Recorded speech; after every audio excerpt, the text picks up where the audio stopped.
বিসমিল্লাহির রহমানির রহিম। আজকে আমরা নেফ্রোটিক সিন্ড্রোমের সাথে ভ্যাকসিনেশন এই বিষয়টা নিয়ে আলোচনা করব।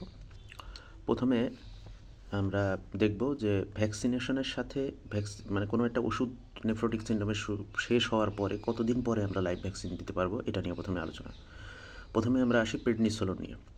প্রেডনিসোলোনের ডোজ যদি less than 2 milligram per KG per day হয়, তাহলে আমরা যেই সময় প্রেডনিসোলোন চলবে ওই সময়ই আমরা লাইভ ভ্যাকসিন দিতে পারবো, ওই চলমান অবস্থাতেই।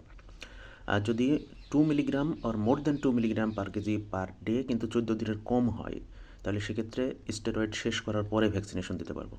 আর যদি 2 মিলিগ্রাম বা পার কেজি পার ডে বা তার বেশি ডোজ কিন্তু 14 দিনের বেশি আমরা দেওয়ার প্ল্যান করতেছি, তাহলে সেক্ষেত্রে স্টেরয়েড শেষ হওয়ার পরে 1 মাস গ্যাপ দিয়ে তারপরে আমরা লাইভ ভ্যাকসিন দিতে পারবো।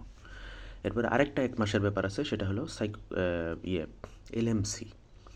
এলএমসি মানে লিভামিসল, মাইকোফেনোলেট, মোফেটিল এবং ক্যালসিনুরিন ইনহিবিটর। এই 3 ধরনের ওষুধের যদি দেওয়া হয় তাহলে 1 মাস পরে গিয়ে লাইভ ভ্যাকসিন দিতে হবে। এইবার আসি 3 মাসের ঘটনা, সেটা হলো সাইক্লোফসফামাইড যদি আমি দিই তাহলে তার 3 মাস পরে গিয়ে লাইভ ভ্যাকসিন দিতে হবে। এরপরে আমরা মনে রাখবো ষড় ঋতু, অর্থাৎ 6 মাস পরের ব্যাপার। তাহলে ষড় ঋতু, ঋতু মানে রিতুক্সিম্যাব বা রিটুক্সিম্যাব, অর্থাৎ 6 মাস পরে গিয়ে আমরা রিটুক্সিম্যাব দিতে পারবো। এরপরে বলা হচ্ছে যে household contacts older than 1 year administer influenza vaccine annually. আর immunocompetent sibling and household contact do not administer oral polio vaccine may receive MMR, rota and varicella vaccine. Oral polio ভ্যাকসিনটা দিতে নিষেধ করছে যারা ইমিউনো কম্পিটেন্ট সিবলিং এবং household যারা আছে তাদেরকে। আচ্ছা, এবার আমরা চলে আসি যেসব ভ্যাকসিনগুলো আমরা দেবো মোটামুটি সেগুলোর একটা শিডিউল। আচ্ছা, ইনফ্লুয়েঞ্জা এটা ইনঅ্যাক্টিভেটেড ভ্যাকসিন, এটা আমরা অ্যাডমিনিস্টার অ্যানুয়ালি, এটা আমরা অ্যানুয়ালি অ্যাডমিনিস্টার করবো। এরপরে আসি ভ্যারিসেলা। ভ্যারিসেলার ভিতরে দেখা যাচ্ছে যে 2টা এল আছে, এটা নিয়ে আমরা চিন্তা করে নেবো, এটা লাইভ ভ্যাকসিন। 15 মাসের উপরের বাচ্চাদের আমরা এটা দেব, 2টা ভ্যাকসিন দেব 8 উইকস অ্যাপার্ট। বই বলা আছে 4 to 8 উইকস, আমরা 8 উইক মনে রাখবো, তাহলে সুবিধা হলো, অন্য ভ্যাকসিন মনে রাখতেও সুবিধা হবে। এরপরে হলো একটা খারাপ ভ্যাকসিন, এটার শিডিউলটা একটু ঝামেলার, একটু মনোযোগ দিয়ে শুনতে হবে। Pneumococcal vaccine. নিউমোকক্কাল ভ্যাকসিন 2 ধরনের ইউজ করা হয়, একটা হলো নিউমোকক্কাল কনজুগেট ভ্যাকসিন আর একটা হলো নিউমোকক্কাল পলিস্যাকারাইড ভ্যাকসিন। এটা হলো পিসিভি আর একটা পিপিএসভি,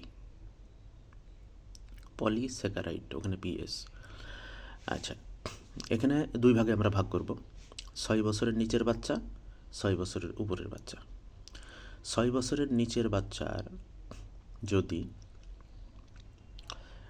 ইমিউনাইজেশন ইনকমপ্লিট থাকে তাহলে একরকম, কমপ্লিট থাকলে আরেক রকম। ইমিউনাইজেশন যদি কমপ্লিট থাকে তাহলে ভ্যাকসিন দেব 2 বার, অর্থাৎ পিসিভি, পিপিএসভি, মাঝখানে 8 সপ্তাহের ইন্টারভ্যাল।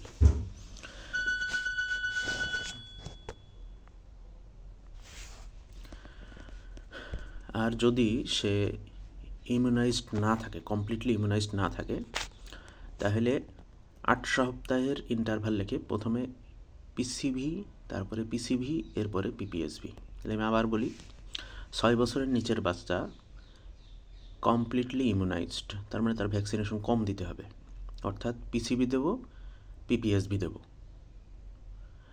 আর 6 মাসের নিচের বাচ্চা সেম, বয়সটা সেম, কিন্তু ইনকমপ্লিটলি ইমিউনাইজড, তার মানে ভ্যাকসিন বেশি দিতে হবে, অর্থাৎ সেখানে দিতে হবে পিসিভি, পিসিভি, পিপিএসভি। তাহলে কমপ্লিটলি ইমিউনাইজড হলে পিসিভি, পিপিএসভি, ইনকমপ্লিটলি ইমিউনাইজড হলে পিসিভি, পিসিভি, পিপিএসভি, সবগুলোর মাঝে 8 সপ্তাহ করে গ্যাপ।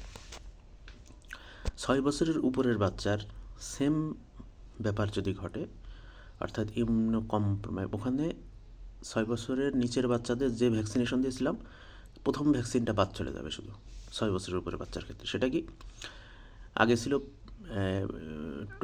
কমপ্লিটলি ইমিউনাইজডের ক্ষেত্রে আগে ছিল পিসিভি, পিপিএসভি, এখন হবে সিঙ্গেল ডোজ পিপিএসভি, অর্থাৎ পিসিভিটা বাদ পড়ে যাবে, উপর মাথা কেটে যাবে আর কি। আর এখানে পিসিবি বাদ পড়ে যাবে। পিসিবি পিপিএসপি ছিল ইনকমপ্লিটলি ইমিউনাইজডের ক্ষেত্রে, সেখানে পিসিভিটা বাদ পড়ে যাবে, প্রথম পিসিবিটা বাদ পড়ে যাবে। তাহলে থাকলো কি পিসিবি পিপিএসপি। তাহলে 6 বছরের উপরের বাচ্চাদের কমপ্লিটলি ইমিউনাইজড থাকলে সিঙ্গেল পিপিএসভি, আর ইনকমপ্লিটলি ইমিউনাইজড থাকলে পিসিভি পিপিএসভি। আচ্ছা, এবার আসি আমরা hepatitis B vaccine. Hepatitis B vaccine আমরা যে শিডিউলে দিই সেই শিডিউলেই দেব, কিন্তু 016 দেয়, কিন্তু এখানে ডবল ডোজে দিতে হবে। এর কারণ হলো steroid resistant seroprotection is lower in patient with steroid resistant, সেরোপ্রোটেকশনটা লোয়ার থাকে, এবং those on non steroid therapy. আচ্ছা, তো ভ্যাকসিন ফেলিউরটাকে ওভারকাম করার জন্য আমাদেরকে ডোজ ডবল করে দিতে হবে। এক্সেলারেটেড যে নর্মাল যে শিডিউল সেটা হচ্ছে 016, আর এক্সেলারেটেড শিডিউল হচ্ছে যে 012। অর্থাৎ এরকম কোনো রুগী আসলে আমরা 012, মানে 0 মাসে একটা দেবো, 1 মাসে একটা দেবো, 2 মাসে একটা দেবো, কিন্তু সবগুলোরই ডোজ ডবল ডবল দেবো।